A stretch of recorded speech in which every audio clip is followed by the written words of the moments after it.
All right, today we're jumping into a really modern blueprint for AI security training.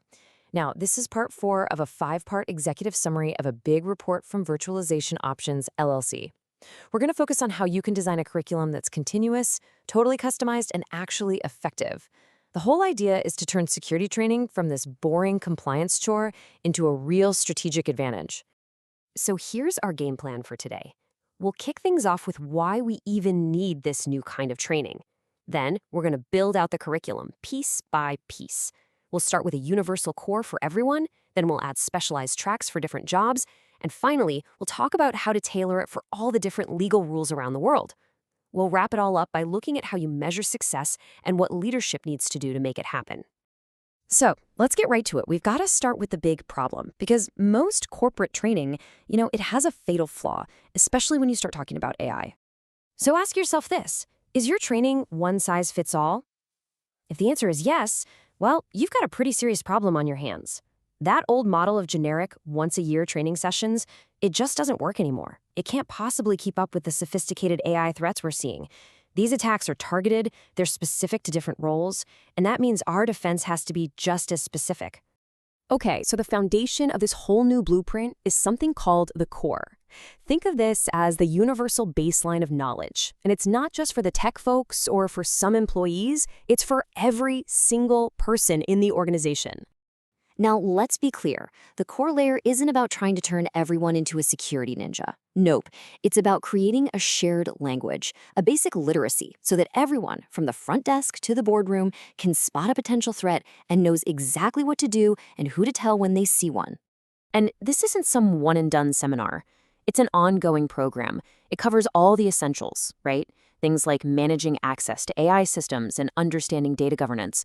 But it also builds awareness of these new kinds of threats, like AI-powered phishing and prompt injection, which, is really just the modern high-tech version of social engineering. And it's delivered annually, but with these little micro-updates every quarter to keep everyone sharp. Now, once everyone has that solid core foundation, this is where the strategy gets really, really smart. We start building on top of it with training that's specifically tailored for different jobs. This just seems like common sense, but it so rarely happens in practice. The kind of risk an AI model developer faces is just worlds away from the risk to a business user who's just chatting with a Gen AI bot. And that's different again from an executive making huge strategic decisions based on AI outputs. The training just has to reflect these different realities. And just look at this. The variety of risks is huge. You've got different roles facing completely different kinds of attacks. Model developers are worried about things like code injection. Data curators have to worry about data poisoning. And your business users, they're on the front lines fighting off super sophisticated phishing attacks. It's a really complex landscape out there. Let's just take 2 of those examples to make it totally clear. For a model developer, their biggest worry is probably some highly technical vulnerability like code injection. But for an executive, their primary risk is strategic. It's things like corporate espionage or completely failing to understand the legal fallout of a decision in some other country. See, different roles, totally different risks, and so they need totally different training.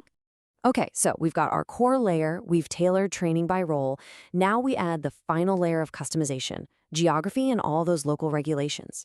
This is the piece that makes the program not just smart, but also compliant. And honestly, for any company operating globally, this layer is absolutely critical. It's what makes sure your teams in Frankfurt and San Francisco and Singapore are not just secure, but are also fully compliant with all these complex and sometimes conflicting local laws, like the EU's AI Act, GDPR, or all those regional data rules. So you might be thinking, how on earth do you manage all that? Well, the way it works is the program uses these pre-built modules for the major regions, covering all the key regulations you see here. And this dramatically cuts down the time and the cost of getting that regional compliance coverage, which makes a global, customized program like this actually feasible. So we have this amazing 3-layered curriculum. It all sounds great, right? But how do you actually know if it's working? Well, it all comes down to smart delivery and looking at the right numbers, the right metrics, to prove its value.